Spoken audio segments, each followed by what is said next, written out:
Herkese merhaba arkadaşlar. Kanalıma hoş geldiniz. Yepyeni bir videoyla karşınızdayım.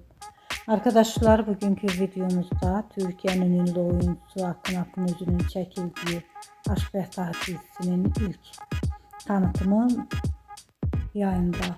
Ben de bu muhteşem görüntüleri sizler için YouTube kanalımda video halinde sunuyorum arkadaşlar. Umarım beğenirsiniz.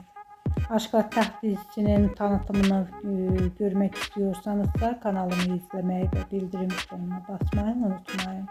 Şimdilik benden bu kadar olsun. Yeni videomuzda görüşmek üzere.